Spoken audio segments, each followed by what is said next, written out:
Hello friends, my self Shri Kartik Joshi. आज हमारा topic है कंपोजिशन स्कीम। तो कंपोजिशन स्कीम बहुत ही पुराने स्कीम है। जब जीएसटी स्टार्ट हुआ था उसके साथ कंपोजिशन स्कीम का भी एक प्रावधान लाया गया था, पर जिस तरह से उस टाइम पे लोगों ने बहुत सारे एक्सेप्ट नहीं किया था कि भाई चलो हम जीएसटी के रेगुलर स्कीम में जाए, पर आज जिस तरह से कंप्लायंस बर्डन बढ़ रहा है, जिस तरह से इंटरेस्ट और पेनल्टी का रेगुलर कुछ ना कुछ हेडेक आ रहा है, तो बहुत सारी ऐसी इंक्वायरी और बहुत सारे क्वेश्चन आ रहे हैं कि व्हाई नॉट कंपोजिशन स्कीम, क्यों ना हम नया रजिस्ट्रेशन कंपोजिशन स्कीम में ले ले, या हम हमारी एक्जिस्टिंग जो सिस्टम है उसको कंपोजिशन में डाइवर्ट कर ले। तो इसके रिलेटेड ही आज एक वीडियो शेयर कर रहा हूं आपके साथ कि कंपोजिशन स्कीम में अगर जाना है तो उसके अंदर क्या बेनिफिट्स है, क्या नहीं है, उसके लिए वो कौन उसके अंदर स्कीम में पार्ट ले सकता है, कौन नहीं ले सकता, उसके रिलेटेड आज का वीडियो आपके साथ शेयर कर रहा हूं। तो पहला आता है कि किसको composition scheme, who can opt in the composition scheme. तो पहला उसका क्राइटेरिया है turnover limit up to 1.5 crore. तो अगर आप छोटा बिजनेस चला रहे हो जिसमें आपको पता है कि भाई मेरा टर्नओवर 1.5 करोड़ से ऊपर क्रॉस नहीं होने वाला, या मैं 1.5 करोड़ के अंदर ही चलेगा मेरा बिजनेस, तो उस केस के अंदर आप कंपोजिशन स्कीम ऑप्ट कर सकते हो कि कंपोजिशन स्कीम के अंदर आप रजिस्ट्रेशन करके उसके अंदर आप अपना बिजनेस चला सकते हो। सेकंड कंडीशन क्या आती है?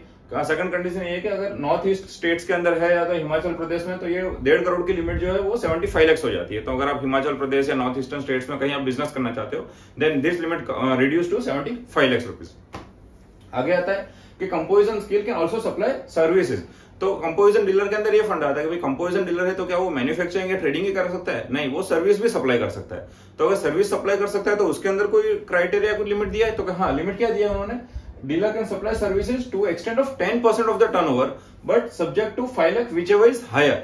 तो से फॉर एग्जाम्पल आप 1.5 करोड़ का टर्नओवर कर रहे हो, 1.5 करोड़ का 10% गिनोगे तो क्या होगा? 15 लाख रुपया हो जाएगा। पर तो क्या 15 लाख की सर्विस दे पाओगे? नहीं, आप सर्विस दे सकते हो maximum up to 5 lakh rupees. तो 5 लाख तक आप सर्विस दे रहे हो दैट। और अगर आप 30-35 लाख का टर्नओवर है तो 3-3.5 लाख की सर्विस दे रहे हो, या 3-3.5 लाख या 5 लाख, जो हायर साइड आ गया तो आप मैक्सिमम वहां तक जा सकते हो। तो हाँ, अगर आप कंपोजिशन में हो, आप मैन्युफैक्चरर ट्रेडर हो, तो एक पार्ट ऑफ आपका जो बिजनेस होगा वो सर्विस में हो सकता है, but that to maximum up to 5 lakh rupees वो अलाउड है कंपोजिशन के अंदर। फिर आता है एक second point, turnover of all business.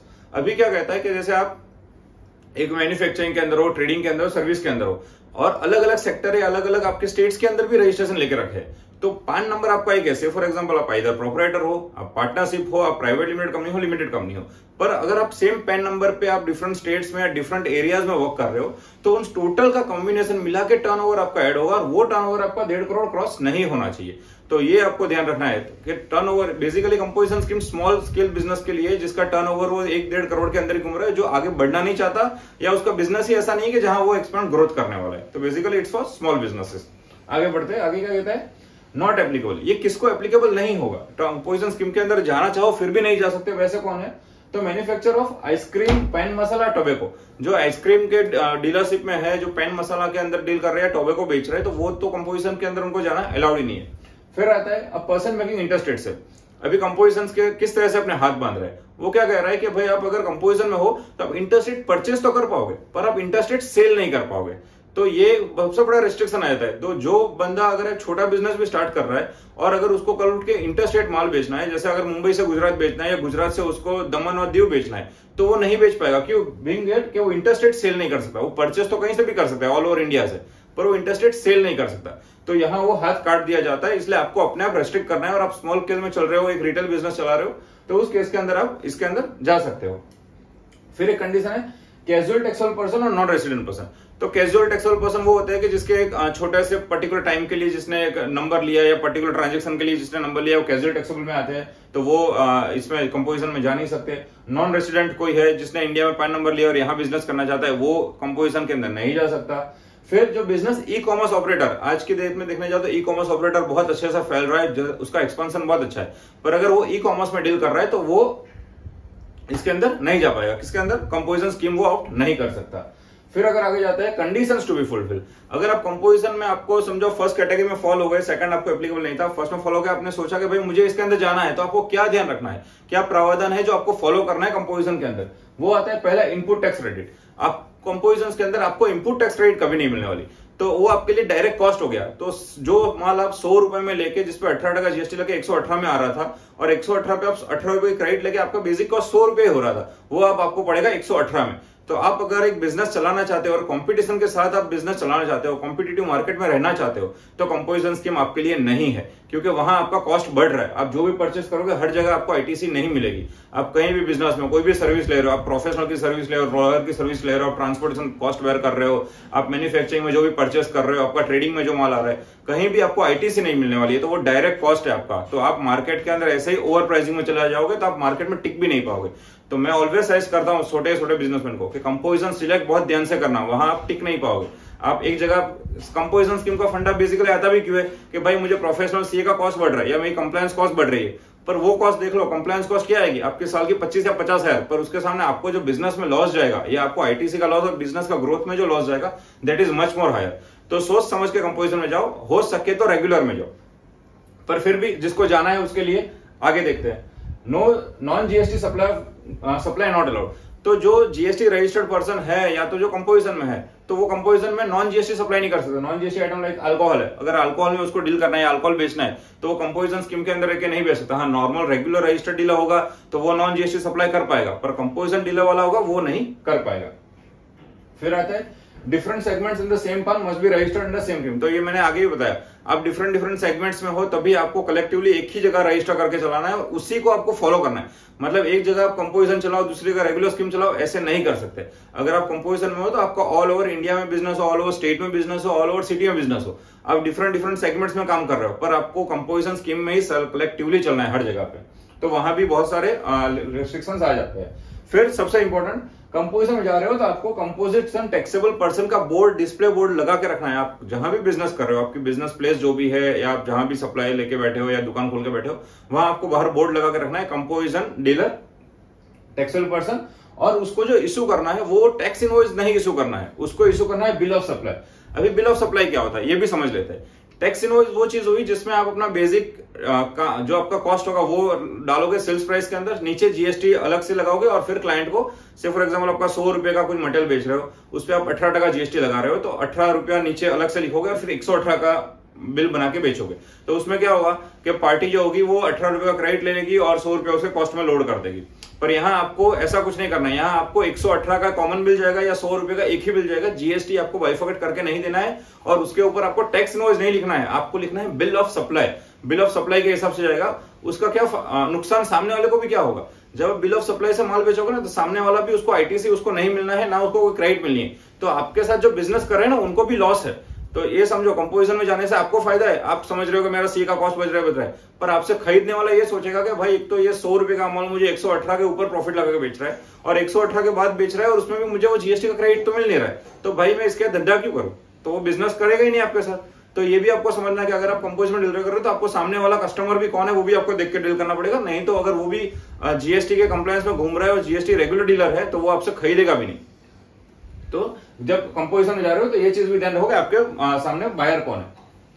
फिर आएगा, अगर आप ये सारी कंडीशन फुलफिल कर ली कि भाई नहीं सब कुछ ओके है, भाई मेरा जो बायर है उसको भी कोई लेना देना नहीं है, मैं आईटीसी भी लेना नहीं चाहता, मुझे कोई कंप्लायंस नहीं चाहिए, बस मुझे कम टैक्स भरना है और मुझे शांति जीना है, तो फिर जाओ जीएसटी के अंदर में कंपोजिशन में जाओ। अभी क्या होगा, अगर आपको जाना है तो क्या करना है, आपको कंपोजिशन 02 ऑनलाइन अप्लाई करना है। अभी ये एप्लीकेशन कब करनी है, जब न्यू रजिस्ट्रेशन करते हो तब तो आपका तभी हो जाएगा। पर से फॉर एग्जांपल आप रेगुलर रजिस्टर्ड हो तो आपको ईयर बिगिनिंग में, एवरी ईयर के बिगिनिंग में आपको ये जीएसटी पोर्टल पे लॉगिन करके आपको अपने कंपोजिशन स्कीम के अंदर इसका फॉर्म फिल करके आपको रजिस्टर करवाना है भाई I will be dealing in the business as a composition dealer for the full year.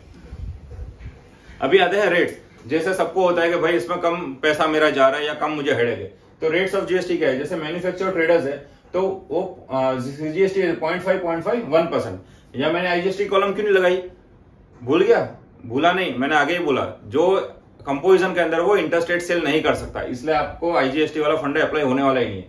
फिर आप रेस्टोरेंट डील कर रहे हो, नॉन अल्कोहल रेस्टोरेंट, मतलब एक नॉर्मल रेस्टोरेंट चला रहे हो जहां अल्कोहल नहीं बिक रहा है, वो कंपोजिशन स्कीम में जा सकता है, उसका रेट होगा 5%।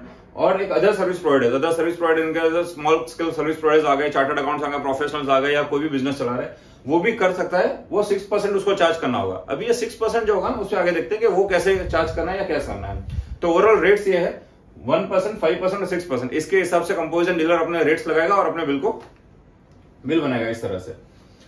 टैक्स पेमेंट, अभी टैक्स पेमेंट जो है जैसे 1%, 5% या 6% जो भी आया, तो वो कभी आपको चार्ज नहीं करना है। जैसे मैंने आगे भी बताया, बिल ऑफ सप्लाई रेस करोगे जहां आपको जीएसटी अलग से शो नहीं करना है। तो इसका मतलब क्या हुआ, इसका मतलब कि आपका जो भी टर्नओवर आ रहा है या क्वार्टरली आपका जो भी टर्नओवर बैठ रहा है, उस टर्नओवर पे आपको अपनी जेब से निकाल के पैसा भरना है, आइदर 1%, 5% या 6%। ले फॉर एग्जांपल आपका मंथली टर्नओवर हुआ 1 लाख रुपए, तो 1 लाख पे आपको 5% भर देना है अपनी जेब से, 5000 रुपीज। वो आप कहीं से कलेक्ट नहीं कर सकते हो, या आपका जो बिल होगा या आपका जो कॉस्टिंग होगा वो ऑलरेडी आपके बिल के अंदर कॉस्ट और जीएसटी कवर करके ही आपको माल बेचना होगा। इस तरह से आपको करना है। फिर टैक्स ऑन आरसीएम, अभी आप रेगुलर परचेज तो आपका रेगुलर सेल पे तो आपको जाएगा। फिर आरसीएम, आपने अगर ट्रांसपोर्ट की सर्विस ली है, आपने अगर रेंट कैब की सर्विस ली है, तो उसके ऊपर आपको एडिशनल बर्डन है। क्या है, रिवर्स चार्ज मैकेनिज्म पे आपको वो सारे टैक्सेस भरने हैं। और अगर वो रेगुलर डीलर होता तो उसको सारी क्रेडिट मिल जाती, पर अगर आप कंपोजिशन में जा रहे हो तो आपको आरसीएम भी जो भरोगे उस पर भी आपको क्रेडिट नहीं मिलेगी।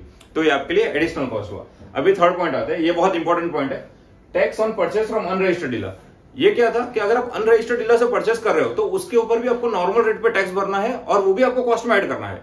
तो ये तो सबसे बड़ा बर्डन हो गया। मतलब बिजनेस तो एक तो आप परचेस करोगे उसमें भी अनरजिस्टर्ड डीलर से करोगे तो उस पर 18% उसका कैलकुलेशन करो और 18% भर के उस पर भी करो। पर मजे की बात यह है कि गवर्नमेंट ने वो अभी तक नोटिफिकेशन दिया नहीं है। वो on specified category of goods and services आने वाला था, फॉर स्पेसिफाइड पर्सन आने वाला था। पर ये जो हुआ था वो 1 फरवरी 2019 में इन्होंने बोला था कि करेंगे, पर इनका नोटिफिकेशन इशू नहीं हुआ है।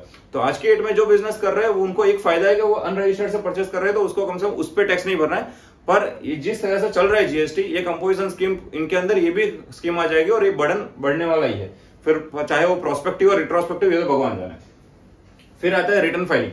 रिटर्न फाइलिंग क्या करता है कि अगर आप कंपोजिशन के अंदर हो तो आपको क्वार्टरली रिटर्न फाइल करना है, CMP 8 by 18th of the after the end of the quarter. तो आप जैसे ही क्वार्टर एंड होगा तब 18 तारीख, 20 तारीख, और ये डेट्स तो ऊपर नीचे एक्सटेंशन में चल रही है तो ये तो बदलती रहती है। पर हाँ, क्वार्टर एंड के बाद आपको पेमेंट करना होगा और ये पेमेंट आपका 1%, 5% या 6% के हिसाब से आपको क्वार्टरली बन, तो आपका लिक्विडिटी रहेगी, आपके पास कंप्लायंस का बर्डन भी कम रहेगा। और हाँ, कंपोजिशन स्कीम के अंदर एक दूसरा फायदा यह है कि आपको रिकॉर्ड्स मेंटेन करने की जरूरत नहीं है। मतलब आपके जो सेल्स बिल बने या आपका जो सेल्स में टर्नओवर आ रहा है उसके हिसाब से आप सीधा जीएसटी भर दो, आपको रिकॉर्ड मेंटेन करने का इसके यहाँ कंप्लायंस नहीं दे रहे। पर अभी तक असेसमेंट और स्क्रूटिनी नहीं स्टार्ट हुई है, लेट्स सी उसमें क्या आता है। फिर आता है एनुअल रिटर्न। एनुअल रिटर्न का जीएसटी 4 है बाय 30th अप्रैल। तो जिस तरह से जीएसटी 9 और 9C का क्राइटेरिया है उसी तरह जीएसटी 4 का क्राइटेरिया जो एनुअली भरना है फॉर द कंपोजिशन डीलर। जैसे ही साल खत्म होता है आपको कंपोजिशन के अंदर जीएसटीआर 4 भरना है। अभी आते हैं इसके एडवांटेज और डिसएडवांटेज। तो आपने समझ लिया कि भाई कौन ऑप्ट कर सकता है, कौन ऑप्ट नहीं कर सकता है, उसके रेट्स क्या है, उसमें कंडीशंस क्या फुल करनी है। अगर इसको समराइज कर ले कि भाई अगर हमें कंपोजिशन में जाना ही है तो उसके फायदे क्या होंगे हमें, कि कंप्लायंस लेस हो गया, हमें हर महीने का जीएसटी भरने का निकल गया टेंशन, हमें हर महीने 18%, 20% पार्टी देती है नहीं देती है तो उसके जगह पे मेरा वर्किंग कैपिटल ब्लॉक हो रहा है तो यहाँ उसके 1% भर के मैं फ्री हो जाता हूँ। तो आपके लिए कंप्लायंस और दूसरा सब रिकॉर्ड रखो, आईटीसी का रखो, जीएसटी 2A मैच करो, 2B मैच करो, आरसीएम का रिकॉर्ड रखो, तो ये सारे से मुक्ति, यहाँ आपको कुछ नहीं करना है। तो ये हुआ आपका लेसा कंप्लायंस का एक फायदा। फिर आई लिमिटेड टैक्स लायबिलिटी। 18%, 28%, 5%, 12%, ये सब अलग अलग हेडेक ना पालने से अच्छा है अगर मैन्युफैक्चर ट्रेडर हो 1% भर दो, रेस्टोरेंट चला रहे हो 5% भर लो, प्रोफेशनल हो तो 6% भर के निकल जाओ, और वो भी क्वार्टरली भरना है। तो मंथली पेमेंट के कंप्लायंस से भी आप फ्री हो गए। फिर आई लिक्विडिटी। तो जैसे मैंने बोला आपको क्वार्टरली पेमेंट करना है, रेट भी कम है तो आपके पास लिक्विडिटी भी रहेगी और आप 3 महीने तक वो पैसा घुमा भी सकते हो और आपका बिजनेस ऐसे चल सकता है। तो अगर समझे डिसएडवांटेज क्या है, तो पहली बात तो इंटरस्टेट सप्लाई नहीं है। तो से फॉर एग्जांपल जैसे हम जैसे वापी जैसे एरिया में जहां बैठे हैं, जहां दमन और सेलवास 10-10 किलोमीटर के डिस्टेंस पे है, तो वहां क्या होता है, वो वापी में बैठने वाला बंदा दमन में बेचने वाला है या सेलवास में उसका बिजनेस चलने वाला है, तो वापी में बैठने वाला बंदा या सेलवास में बैठने वाला या एक दमन में बैठने वाला कोई भी जो रजिस्टर्ड डीलर होगा वो कभी कंपोजिशन स्कीम सिलेक्ट करने की गलती तो नहीं करेगा, क्योंकि उसका बिजनेस तुरंत ही हैम्पर हो जाएगा, वो धंधा ही नहीं कर पाएगा। इस तरह से देखना है कि आप कहां बैठ के कैसे काम कर रहे हो, कौन से एरिया में बैठे हो। फिर आया नो आईटीसी। आपको आईटीसी कुछ नहीं मिलने वाली है, मतलब जितना भी परचेस कर रहे हो उस पर आईटीसी नहीं, आरसीएम पे आपको टैक्स भरना है। और अगर गवर्नमेंट ने ये रूल ले दिया कि आप अनरजिस्टर्ड डीलर से जो परचेस कर रहे हो उस पर भी आपको टैक्स भरना है, तो फिर ये स्कीम तो डूब मरने जैसी है, इससे तो धंधा ना करो, वही अच्छा है। ई कॉमर्स बिजनेस आप इसमें कर नहीं पाओगे, तो अगर आप ई कॉमर्स में डील कर रहे हो तो भी इसमें आप नहीं कर पाओगे। तो ये ओवरऑल समरी है कंपोजिशन स्कीम की, किसको करना है किसको नहीं करना है, क्या एडवांटेज क्या डिसएडवांटेज है, इसको समराइज करके मैं दे रहा हूं। इसके आगे भी कोई क्वेरी कंफ्यूजन है तो कार्तिक जोशी एसोसिएट्स कांटेक्ट कर सकते हो, मोबाइल और ईमेल अवेलेबल है।